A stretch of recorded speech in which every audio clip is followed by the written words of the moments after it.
She started her counterfeit business with her lover. She came begging for help, but got nothing from me. My ex-wife and her lover started their own venture. They would buy counterfeit Chinese products and sell them as originals. And when they were discovered, she came back to beg me for help. Without a doubt, the past year was the most difficult of my life. Nothing I had ever lived through before compares, although it's true that this year is turning out to be much more satisfying. After everything I went through, I feel like life is finally balancing out, so I decided to share my story. My marriage to Fernanda lasted 4 years and 3 months. I will never forget it. During our courtship, we both worked, though I had a better job and earned more. She used to complain about her work, but back then, she was a sweet, calm, and very attentive person. She made me feel like we were rowing in the same direction. When we got married, we moved into a small apartment and started saving to buy our own house. Everything seemed to be going well until one day I made what was, without a doubt, the worst mistake of my life. I suggested she quit her job. I did it out of love, believing I was doing the right thing. I told her that I could handle the expenses while she dedicated herself to the personal projects she so often mentioned, those entrepreneurial ventures that, according to her, were her dream. I thought I was giving her freedom. I thought that if I could cover everything, why not? I wanted to see her calm, without stress. Today, looking back, I know I just opened the door for her to become someone I never imagined. But if I'm being honest, even if she had kept working, I believe she would have been unfaithful sooner or later. Maybe not with the same person or in the same way, but she would have done it anyway. I just made it easier for her. The first sign that something was wrong came a few months before everything fell apart. As I mentioned, Fernanda always talked about her business ideas. She made candles, clothes, accessories, things like that. Nothing huge, but she was enthusiastic about it. Then she started talking to me about something called dropshipping. She said it involved buying products from China and selling them for a higher price on Amazon or social media. I didn't understand much about it. It always seemed strange to me that someone would buy something on Amazon for more than they could get it elsewhere, but I didn't get involved. I was swamped with work and, honestly, I trusted her. One night, we went out to dinner, and that's when the first blow came. When the bill arrived, I passed my card as always, and the payment was declined. I froze. It wasn't for lack of money. I had simply forgotten to transfer funds from my savings account to my spending account. As I tried to fix it on my phone, I asked the waiter to wait a moment. Fernanda, with a proud smile, pulled out her own card and said she would pay. She did it with a certain air of triumph. On the way back, she couldn't stop laughing. She told me that one should always have money available and that if I ever came up short, I just had to ask her. You could tell she was enjoying it, as if it were some kind of revenge. I asked her how she had so much money, and she began to tell me that her business was taking off, that she was already making a profit, and that all her hard work was finally paying off. I was genuinely happy for her. I thought we would finally be able to share the burdens, that I would no longer have to pay for absolutely everything. It was a relief to imagine that for the first time, we could balance the expenses a bit. But of course, that was the only time she used her money on anything for the marriage. I suggested she start covering some small things, the internet service, an electricity bill, whatever, but she immediately said she couldn't, that everything she earned had to be reinvested. She said it with such seriousness that I didn't want to insist. However, a month later, she showed up with a new handbag. It wasn't impossibly expensive, but it was a luxury that required planning, not an impulse buy. When I asked her about it, she said she needed it for her work, that she had to present herself as a professional, that photos with the handbag gave her more presence for her personal brand. I decided to let it go, but soon after, she started planning a trip with her friends, and my patience ran out. The math just wasn't adding up for me anymore. How was it possible that a simple online venture was generating so much money? She changed her phone, bought a new iPhone, started going out more, and, in the process, began to look at me with a certain condescension. One day, I asked her to show me the numbers, just out of curiosity. I wanted to understand how her business worked, but she was instantly offended. She said I was meddling where I shouldn't, that her business was hers alone, and that I had no right to have an opinion. I reminded her that we were a married couple, that everything we did was shared, but she continued to refuse. We argued. I told her that if I didn't maintain her standard of living, she wouldn't even be able to have a business. That I wasn't asking for money, but for clarity, that it wasn't fair for me to work tirelessly while she lived as if everything just fell from the sky. That's when everything changed. She screamed that I just wanted to take advantage of her, that now that I saw she was doing well, I wanted to get my hands in her pocket. She called me miserable, greedy, and controlling. She said she was fed up with my attitude, that she wasn't going to stay with someone who held her back, that she didn't need me anymore. Her words hurt me more than I want to admit, but the worst came after. She stood up, took a deep breath, and told me that this wasn't how she had planned to do it, but that I had forced her to say it. There's someone else, she said, looking me straight in the eye. With our business, I'm going to have a better life, a life you could never give me. So, I'm leaving. I felt like my world was collapsing. I tried to ask her who he was, how long she had been with him, but she refused to answer. She just grabbed some of her things and said she would come back for the rest another day. In the days that followed, everything became a blur. I had barely recovered from the emotional blow when the next one arrived. I tried to focus on work, but my mind couldn't. I wasn't sleeping, wasn't eating well, I didn't understand how we had gone from talking about plans for our own house to this. And just as I started looking for a lawyer to begin the divorce proceedings, Fernanda returned to the apartment. She wasn't alone, she was with her lawyer. They walked in as if they owned the place, and while she collected more of her things, the guy explained that they were bringing a friendly proposal. According to him, they were offering me a deal. I had to sign a document renouncing any rights to Fernanda's business in exchange for her renouncing her share of the marriage's savings. My blood was boiling. I told him it was absurd, that she had never put a single dollar into those savings, that everything in that account was the product of my work. How could she present that as a concession? Fernanda, unfazed, replied that it was the exact same thing with her business, that I wanted to take something that wasn't mine, that I was trying to take advantage of her. The lawyer, in a tone as cold as it was irritating, explained to me that legally, she was entitled to half of all marital assets, including the money saved to buy the house. It didn't matter who had earned it, what mattered was that it had been accumulated during the marriage. When I finally got a lawyer, he confirmed everything I already suspected. I had no way out. She could claim half the savings, and I had no way to prevent it without entering into a long and costly process. She cheated on me, and when I was no longer useful, she cast me aside. I signed the agreement because I couldn't care less about her business. Whatever she did with it was irrelevant to me. I just wanted to end it all, close that chapter, and keep what little I still had. I was left with the money I had saved, which wasn't a fortune, but it was a sufficient cushion to start over. The irony is that the best part of it all, though I didn't know it at the time, was in the details of the document we signed. That agreement specified in no uncertain terms that I had nothing to do with Fernanda's business. It was not part of the marriage, I had no stake in it, neither before nor during.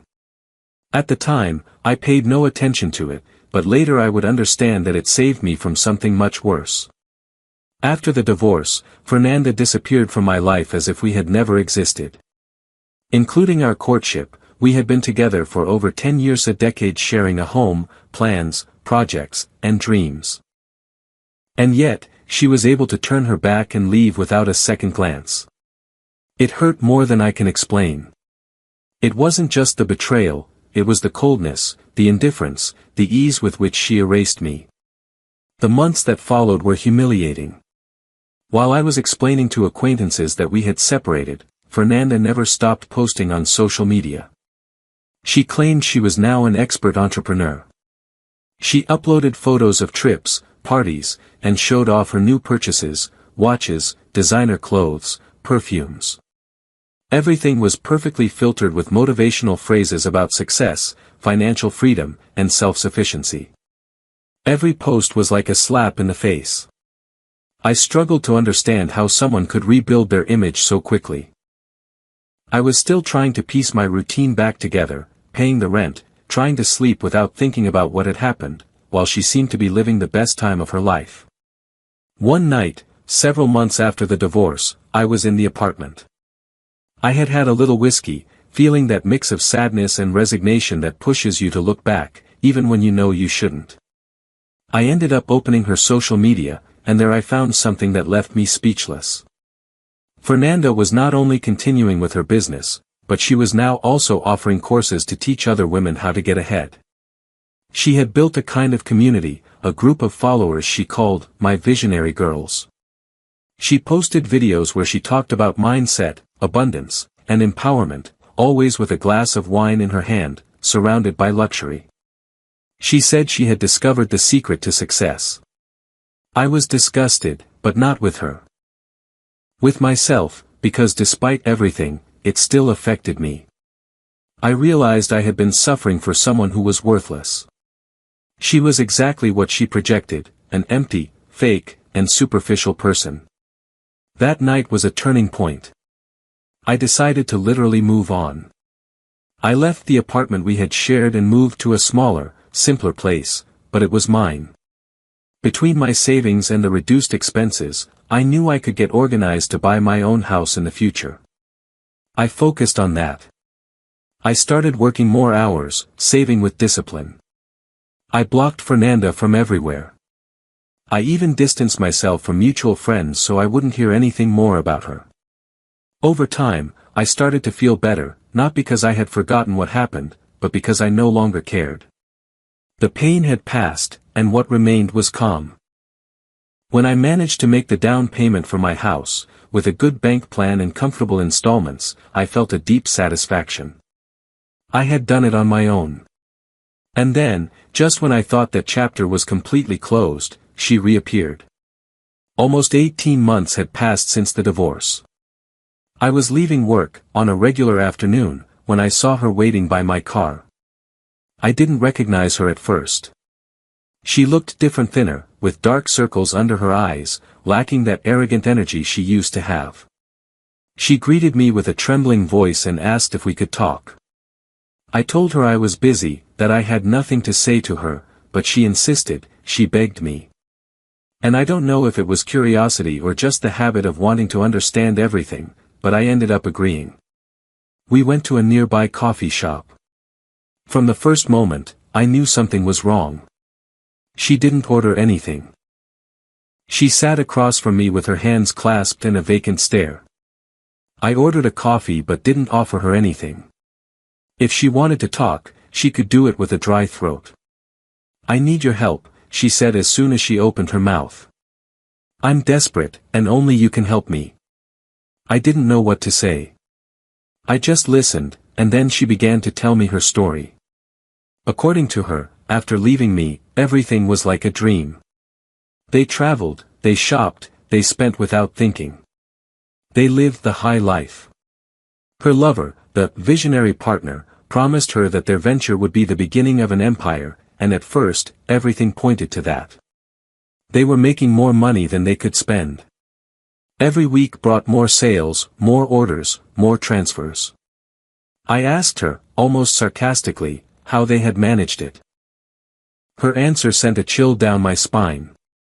We sold Chinese products, but branded ones. She explained in detail what they were doing was buying luxury knockoffs, handbags, watches, sunglasses, clothes, sneakers, all counterfeit.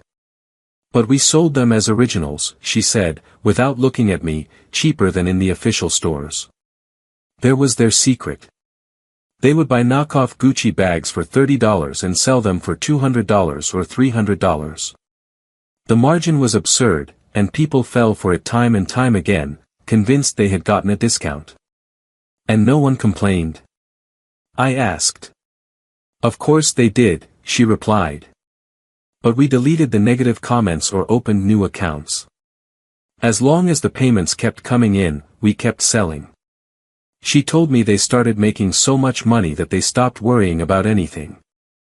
They spent as if the flow would never end: hotels, clothes, cars, dinners, trips. They lived in a bubble until the tax agency started asking for explanations. They didn't understand where all the money entering their accounts was coming from, nor why none of it was declared. That was the beginning of the end. They thought it was just a matter of paying a fine and being done with it, that with some money and a good lawyer, they could solve everything. But the investigation was already underway, and there was no way to stop it. When the authorities reviewed their accounts, they found the entire digital trail of the money they had moved: the purchases, the shipments, the transfers. And that's when everything went wrong, because they weren't just accused of tax evasion, they were also sued for fraud and counterfeiting. The affected brands began to push for exemplary sentences. They didn't want their case to go unnoticed. Fernanda, desperate, sought help from a lawyer. But the hardest blow came when he reviewed all the documentation and explained the reality to her bluntly. It wasn't a question of how much they had to pay or how they could fix the problem. It was a question of how many years in prison they could reduce if they cooperated. She asked him, almost pleading, if there was any way to avoid jail time. The lawyer looked at her seriously and said what no one wants to hear: impossible. Tax evasion is already hard to negotiate. But counterfeiting, with the brands pushing from behind, is a guaranteed conviction. The best we can do is find a way to reduce the sentence. And I hope you've saved all the money you earned, because we're going to need it to pay the fines. Fernanda told me she felt the floor move beneath her. Not only was she facing years in prison, but she had nothing to defend herself with. And the final blow came one afternoon when she returned to the apartment she shared with her lover. She walked in to find the place empty. The guy had fled. Not only had he disappeared, but he had taken everything: cash, valuables, even the car. Everything that was left of their grand life had vanished. And since their accounts were frozen by the investigation, she couldn't access a single cent. And that's why Fernanda was there, in front of me, begging for help. She looked at me with swollen eyes, her voice cracking as she told me she was desperate, that she needed money to pay the fines, to start over. I listened to her in silence, with my coffee in hand. She spoke faster and faster, as if that could convince me. When she finished, I asked her only one question. And how do you plan to get money? She looked down. It took her a few seconds to answer. Then she looked me straight in the eye and said in a low voice, I heard you bought a house. You have money. Could you help me? I felt a mixture of laughter and rage. No, I can't, I replied. First, because I don't want to. And second, because as you said yourself, I bought a house. I don't have any money. Her expression changed then. It went from pleading to anger. But that money was also mine, she said, annoyed. It belongs to me. I was your wife. You have to help me. I answered her calmly, without raising my voice. No, Fernanda, I don't have to do anything. You signed a document where you renounced everything. And honestly, I thank you for making me sign that other part, the one that made it clear I had no connection to or rights over your fraudulent business. She looked at me with a mix of hatred and desperation. I finished my coffee, left the money on the table, and stood up. I hope you learn to live in prison. Some people even make the best of it, I said before turning away. I left the coffee shop with her following me, begging. I could hear her behind me, pleading for me not to leave her alone, not to be so heartless, that deep down I still loved her. But I didn't respond. I walked to my car, opened the door, and before getting in, I heard her shout one last time. Please, don't turn your back on me when I need you the most. I thought about saying something. I had 1,000 phrases on the tip of my tongue, but it wasn't worth it. What was the point of talking to someone who only understands when they've already lost everything? So, I just closed the door and drove away, leaving her standing in the middle of the street. Still, I wasn't entirely at ease.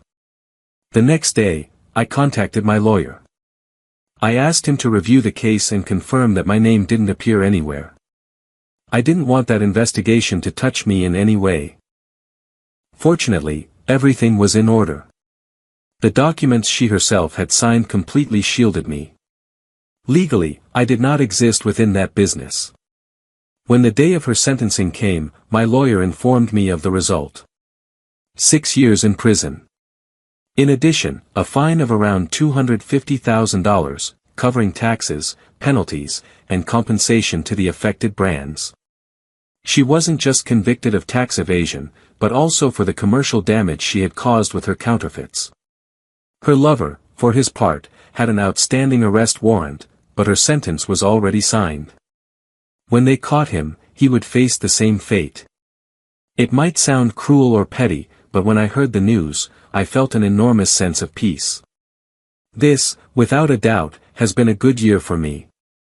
My own house, stability at work, and Fernanda in prison. What more could I ask from life?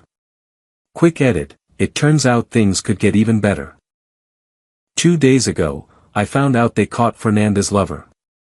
He was working under a false identity in another state and had a workplace accident that led to his identification. Now he's on his way to prison too. This is truly turning out to be a great year for me. And there are still a few months left until it's over.